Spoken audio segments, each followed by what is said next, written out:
India viral news में आप सभी का स्वागत है। मैं सिकंदर रंगरेज।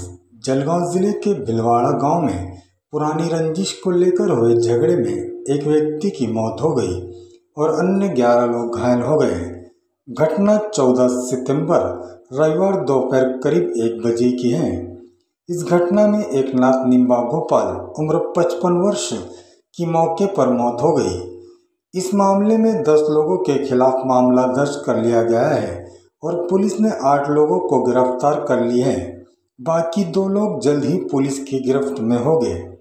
इस घटना के बाद मृतक के परिवार व समुदाय के लोगों ने सोमवार 15 सितंबर की सुबह जलगांव के आकाशवाणी चौराहे पर रास्ता रोको आंदोलन किया और दोषियों के खिलाफ सख्त सजा देने की मांग की। परिवार के साथ समाज के लोगों ने जिला अधिकारी व पुलिस अधीक्षक को निवेदन दिया। पुलिस अधीक्षक महेश्वर रेड्डी ने परिवार को इंसाफ दिलाने का भरोसा दिया। पोस्टमार्टम के बाद शव को एम्बुलेंस से भिलवाड़ा गांव ले जाया गया। जलगांव जिले के सरकारी अस्पताल में परिजन व समाज के लोगों की काफी भीड़ दिखाई दी। आप देखते रहिए इंडिया वायरल न्यूज़। हमारे चैनल को लाइक शेयर सब्सक्राइब जरूर करें।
काल बिलवाडी तालुका जळगाव जिल्हा जळगाव या ठिकाणी आमच्या गोपाळ समाजाच्या एका कुटुंबावर अतिशय अमानुषपणे मारहाण करून अक्षरशः रस्त्यावर त्यांना खेचून एवढं मारहाण केलं आणि यामध्ये आमच्या एका बांधवाचा जागीच जीव गेला आणि आमचे बरेच माता भगिनी असतील जे बांधव आहेत ते अतिशय मृत्यूशी झुंज देत आहे। भटका विमुक्त समाज असलेला हा आमचा गोपाळ समाज आज पुरोगामी महाराष्ट्र समजल्या जाणाऱ्या या महाराष्ट्रामध्ये अजूनही बघा या न्यायाच्या प्रतीक्षेमध्ये आहे। राजरोसपणे या आमच्या या समाजावर हा दिवसाढवळ्या हा अन्याय होत आहे आणि या अन्यायाला वाचा मिळावी म्हणून आम्ही अखंड गोपाळ समाज हित महासंघातर्फे आम्ही प्रशासनाला जिल्हाधिकारी साहेब असतील SP साहेब असतील यांना आम्ही निवेदन दिलं आणि आमची प्रमुख मागणी हीच आहे की जे मारेकरी आहे जे काही फरार आरोपी आहे त्यांना तात्काळ अटक करून कडक शासन व्हावं जेणेकरून भटका विमुक्त समाजाला जाणारा आमचा हा गोपाळ समाज कधीही न्यायापासून वंचित राहणार नाही हीच आमची प्रमुख मागणी आहे। आणि जोपर्यंत मला न्याय मिळणार नाही जोपर्यंत ज्या रस्त्यावर आलेला आमचं जे आता गोपाळ जे कुटुंब आहे त्यांना जोपर्यंत न्याय मिळत नाही तोपर्यंत आमचा हा संघर्ष असाच कायम राहील। आणि आम्ही या निमित्ताने हे सांगतो की या समाजाला न्याय मिळेपर्यंत आम्ही स्वस्थ बसणार नाही। आज तुम्ही जर बघितलं तर घरचा करता करवता हा पुरुष गेलेला आहे आणि अखंड महाराष्ट्रातून आमचे सगळे गोपाळ समाज महासंघाचे पदाधिकारी इथं या कुटुंबाला न्याय मिळावं आणि प्रशासन जागे व्हावं याकरता आलेलं आहे। आणि आमची हीच मागणी आहे की आमच्या या ज्या बांधवाला आहे त्याच्या परिवाराला आहे आणि पर्यायाने या गोपाळ समाजाला तो भटका विमुक्त समाज आहे स्वातंत्र्यापासून अजूनही वंचित आहे अशा समाजावर यापुढे कुठेही अन्याय अत्याचार होऊ नये याकरता आम्ही हा वाचा केलेला आहे आणि त्यामुळे ह्या महाराष्ट्रभरातून हा आमच्या गोपाळ समाजाचा एल्गारीत आलेला आहे। मी ज्ञानदेव बोरसर गोपाळ समाज हित महासंघाचा राज्य कार्यकारी सदस्य आहे आणि आमची हीच मागणी आहे की आरोपीला कडकच्या कडक शासन व्हायला पाहिजे आणि तात्काळ जे उघड्यावर पडलेलं आमचं कुटुंब आहे त्यांना कसं न्याय मिळेल हीच आमची प्रमुख मागणी आहे। हो अजून जे साहेबांनी आम्हाला जे बोला आम्ही कालपासून आम्ही जी मागणी केली आहे की मुख्य आरोपी हा सापडला पाहिजे। मुख्य आरोपी फरार असून त्याला लवकरात लवकर अटक करून या वंचित घटकाला त्या मैताच्या पूर्ण कुटुंबाला न्याय मिळावा हीच आमची मागणी आहे.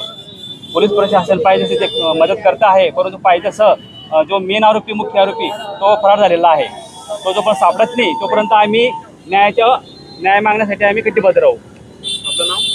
माझं नाव सुखदेव जाधव, काय पदाधिकारी? जिल्हा मार्गदर्शक कपाल समाज संघ जळगाव जिल्हा उपाध्यक्ष.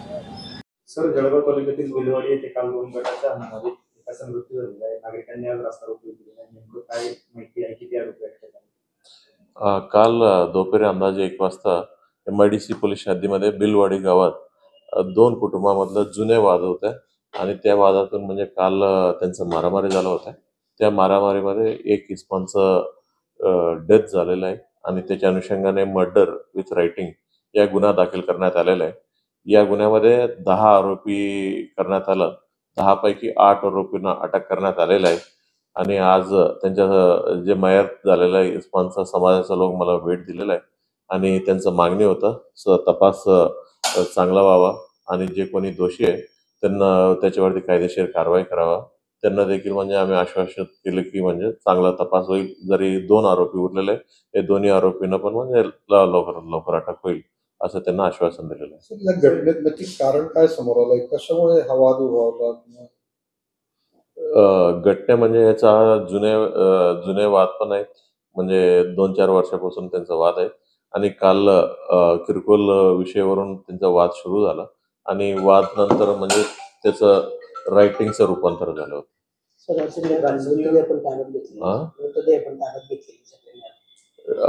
आता PM काल होता थोडा उशिरा झाला होता. मग आज सकाळी म्हणजे आता त्यांनी मृतदेह घेतलेला आहे. सर, दोघं गटांमध्ये राजकीय वाद असल्याची प्राथमिक माहिती समोर आली. ही काय राजकीय वाद असेल म्हणजे ह्या विषयावर आम्ही तपास करू, काय असेल तर निष्पन्न करूया.